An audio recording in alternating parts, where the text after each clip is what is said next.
नमस्कार, welcome to my YouTube channel T Guru medico. तो दोस्तों, आज हम बात करने वाले हैं विटामिन B12 टेस्ट के बारे में।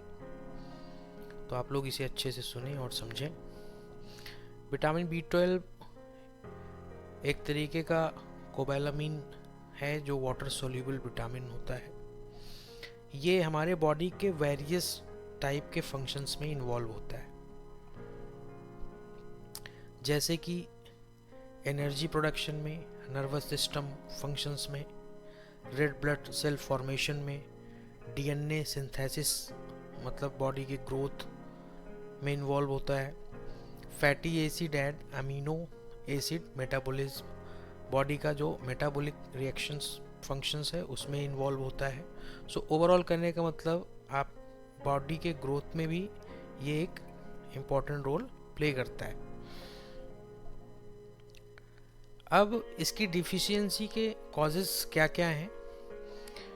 अगर आप प्रॉपर तरीके से डाइट नहीं ले रहे हैं, या कोई सर्जरी हुई है, या इंटेस्टाइनल कोई इशू है, स्टमक इशू है, या फिर एनीमिया है, खून की कमी। अब ये कॉजेज़ हो गए। सिम्टम्स क्या बनते हैं? लक्षण में बॉडी फैटीग होती है, वीकनेस होता है, येलोइश स्किन हो जाती है, सांस लेने में दिक्कत होने लगती है, हाथ और पैर में झंझनाहट सी रहती है, डाइजेस्टिव इश्यूज रहते हैं, माउथ में अल्सर हो जाता है, मेमोरी लॉस होता है, कॉन्स्टिपेशंस रहता है, विजन डिस्टरबेंस रहता है, डिप्रेशन रहता है, कन्फ्यूज़न रहता है, डिफ़िकल्टी इन वॉकिंग, आप चल रहे हैं तो आपकी सांसें फूलने लगती हैं। तो ये सारे लक्षण हैं विटामिन B12 की कमी के।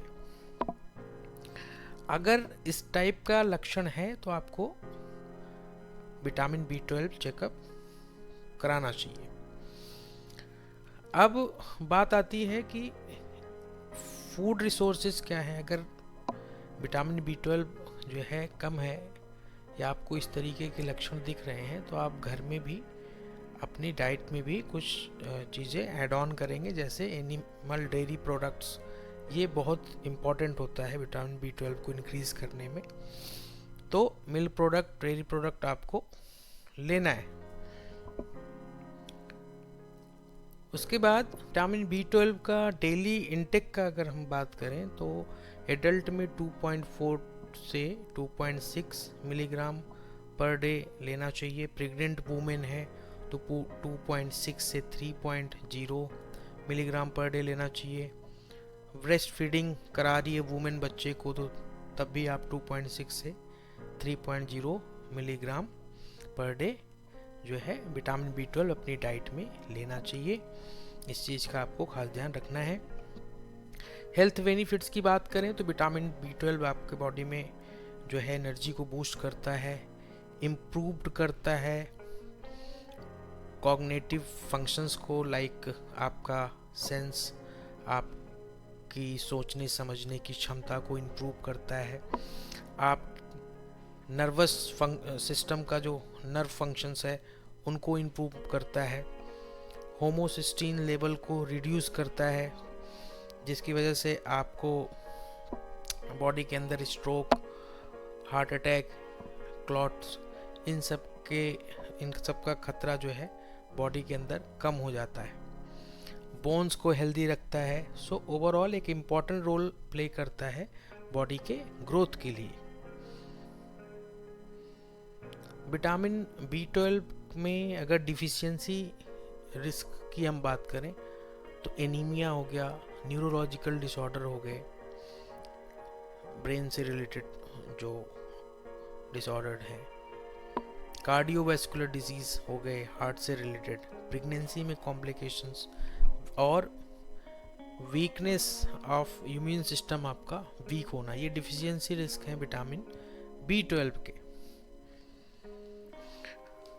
लेबोरेटरी टेस्टिंग की अगर हम बात करें तो ज़्यादातर डॉक्टर सजेस्ट करते हैं विटामिन B12 के साथ साथ होमोसिस्टीन लेवल भी और कंप्लीट CBC भी टेस्ट कराने के लिए। वो डॉक्टर पे डिपेंड होता है वो, बट ये मेजर वो प्रिस्क्राइब करते हैं। नॉर्मल रेंज की अगर हम बात करें विटामिन बी 12 की, तो 200 से लेके 900 पिकोग्राम पर मिली लीटर होता है। होमोसिस्टीन की बात करें तो 5 to 15 माइक्रोमोल पर लीटर होता है। तो दोस्तों आज के लिए इतना ही।